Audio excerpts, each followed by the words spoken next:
Hey, I really hope that you all are having a blessed day. I've missed you guys. I haven't been feeling well as of late, but I'm feeling much better now. Uh, I thank those who did call and text message me to check on me to see how I was doing.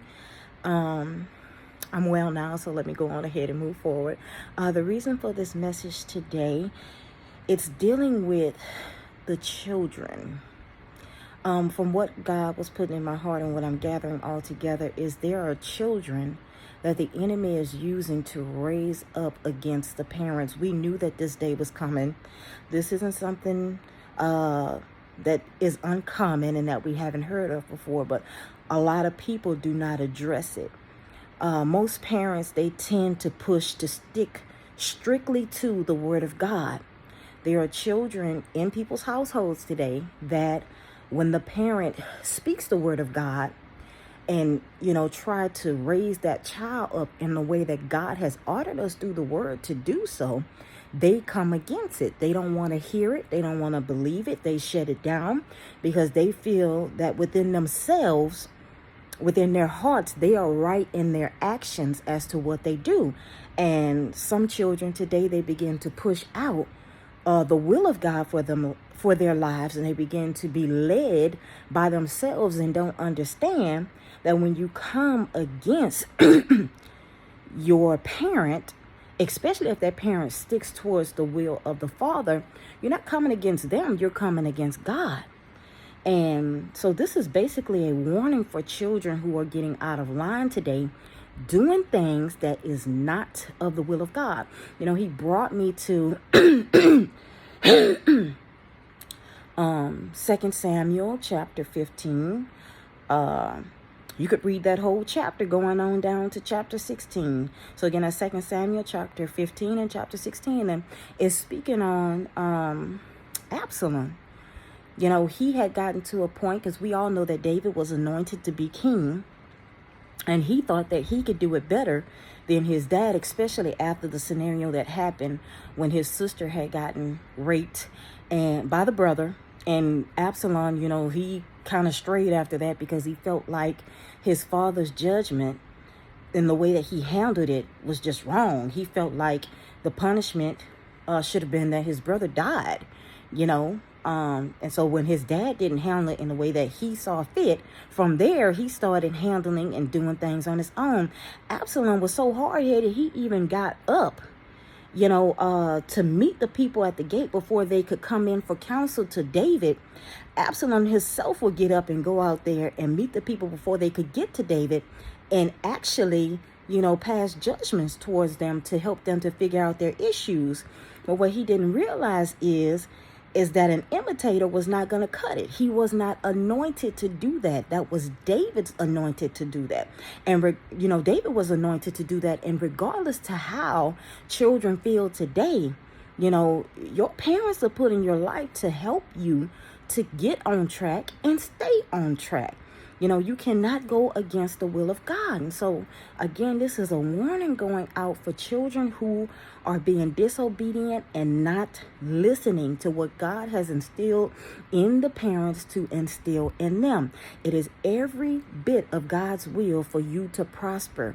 That's why he placed your mother. That's why he placed your dad in your life and anointed them to be able to keep you on track, because even you have a purpose. So the spirit of Absalom, I am rebuking on today, and I'm just asking, parents to don't give up on the kids. Just keep pushing, even in prayer. Keep talking to them, even if they don't listen. One day, like I tell my children, it all comes back. One day, and I just tell them, one day I pray that I'm here for you to pick that phone up and to say, Mom, thank you for not giving up on me, whatever. Because the kids need that today, and they don't realize right now, because, a lot of them are being led by their hearts in their own thoughts because they don't know God for themselves. So again, we as parents, we have to stay on top of them to make sure that they stay in their place, because these children need to know that everything that we are telling them is true, especially those parents who are like me, who stick strictly from the Word of God. And when we display it, before the kids, we lay it out in a way to where they can understand it, because especially if it's coming from King James, sometimes when you're speaking thou and other words that are in that Bible that kids are not familiar with, you have to break it down to help them to understand. And I display it. If you don't understand it when I finish it, you let me know and we'll find another way to display it, because I want you to get this. Again, it is the parents' will, as well as even over us, it's God's will that the children prosper. But the enemy is getting into these children's hearts and in their thoughts, and is making them feel that the way that they are going is right and we are wrong. That's how the children are feeling today. They are refusing to receive wisdom because within their own hearts, they know what is right, because they, feel like they've lived. Some kids feel like they've been here longer than us, and they don't know what they're doing. They don't know or realize how much they are hurting themselves when they push out the wisdom from us living here. Most of us were here when the older generation, was still here. Older grandparents.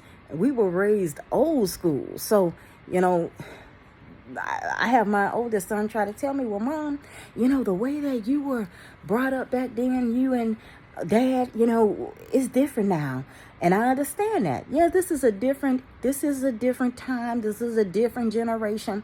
But at the same time, like I quickly remind him, it was the old school generation that caused me to be able to still be here today. Because if they didn't stay on my butt like they did, I would have ended up straying. I could have ended up dead if they didn't stay on top of me and make sure that, I lived to be able to be here to instruct you to do right. So I said, you might not always agree with everything, but I talk to them sometimes till I turn blue in the face, because I want my children to get this. I don't want them to stray.